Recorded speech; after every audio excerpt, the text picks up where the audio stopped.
let's jump right into this explainer.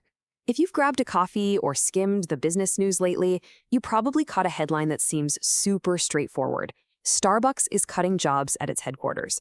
But as we're going to see today, if you look just a bit past that surface-level headline, it reveals a massive, highly calculated corporate redesign happening right underneath. We're unpacking the numbers, the strategy, and honestly, the incredible tension of trying to rebuild a corporate giant while it is literally still operating at full speed. So let's start with that scary surface-level number, 224. This is the announcement that Starbucks is cutting 224 corporate and remote jobs tied to its Seattle headquarters. The company filed the standard warn notice, saying these separations will happen between October 19th and November 1st, 2026. Now, if you stop reading right there, well, it just sounds like a classic corporate downsizing story, right? But as we dig into the data, you'll see the single number is actually hiding two completely different stories. Check out the nuanced reality of that 224 figure. How does it actually break down? Well, only 104 of those roles are actually being eliminated as part of a restructuring reduction. The much larger chunk, 120 workers, represent employees who simply declined a relocation to the company's new Nashville office. That is a massive distinction. This isn't just a company slashing its workforce indiscriminately to save a quick buck. Which immediately challenges the headline and forces us to ask, is Starbucks just shrinking its workforce or fundamentally changing where and how it operates? The answer is definitively the latter. They're making a very deliberate structural choice about where certain corporate functions need to live. Section 1, the shift to Nashville. Let's look at the geography of this change and why they're moving away from the Pacific Northwest. Rather than completely abandoning its iconic Seattle base, Starbucks is setting up a new 2,000-person Southeast hub in Nashville. And this is a strategic move driven by three very specific operational advantages. First, Nashville gets them closer to key suppliers. Second, it taps into a rapidly growing tech talent pool. And third, the location perfectly aligns with their expected future coffeehouse growth, which is skewing heavily toward the Southeast. Basically, they want their corporate support closer to where the actual growth of the business is happening on the ground. Section 2, the cost of restructuring. Because this relocation to Nashville, it's just one piece of a much broader and highly expensive back to Starbucks strategy. Rebuilding an organization is incredibly costly. Just look at the staggering restructuring and impairment expenses Starbucks recorded in the third quarter of fiscal 2026 alone.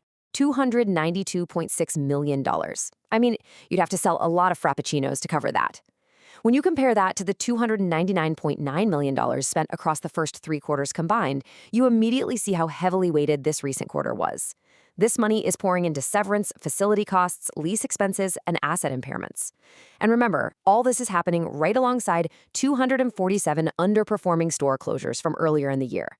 Management is spending an absolute fortune right now, betting that a simpler, decentralized organization is going to operate way more efficiently down the road. Section 3, the growth contradiction.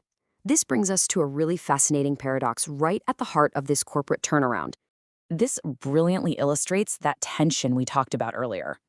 Usually when a company goes through massive restructuring and job cuts, it's because the business is failing. But Starbucks is projecting U.S. comparable store sales growth of around 6%, alongside a healthy earnings per share of $2.55 to $2.65 for fiscal 2026. So, on one hand, business recovery is trending up. On the other hand, corporate restructuring is pulling resources down. They're paying millions to shrink and shift their corporate footprint, while simultaneously trying to rebuild sales and grow. It's like they're literally changing the engine while the car is speeding down the highway. But amidst all these big numbers, we really have to remember the human element. Those 120 employees who declined the move to Nashville, they represent the real human friction inherent in testing a massive organizational redesign. As this quote captures perfectly, a company can change its strategy faster than its employees can change their lives.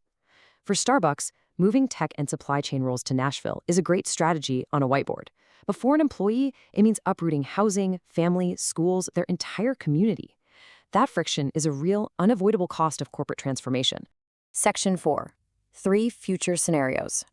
Let's see how this high-stakes transition could actually play out in the real world. By mapping out the bull, base and bear cases, we get a clear investor-grade framework to judge whether removing corporate complexity actually leads to better business performance. In the bull case, the simpler org structure works. They invest the savings back into the stores, and sustainable growth follows. The key metric to watch there is U.S. comparable store sales. Then we have our base case. This is a long, sluggish transition where high restructuring costs delay any real financial benefits. For this one, you've got to watch the operating margin closely. And finally, the bear case.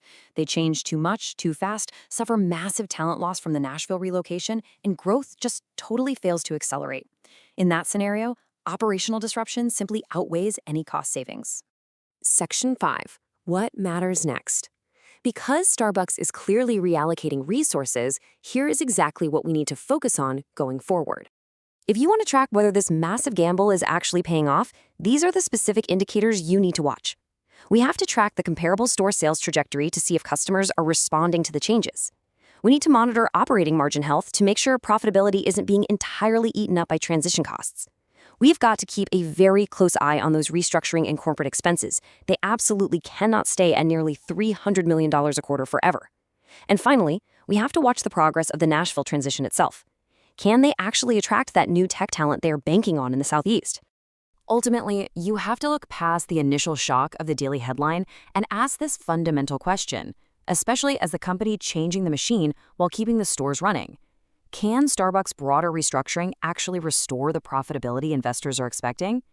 The 2024 jobs aren't the end of the story. They're just the very beginning of a much larger test. Is this going to be a masterclass in corporate redesign or an incredibly expensive misstep? Keep an eye on those metrics, and let's see how this all unfolds.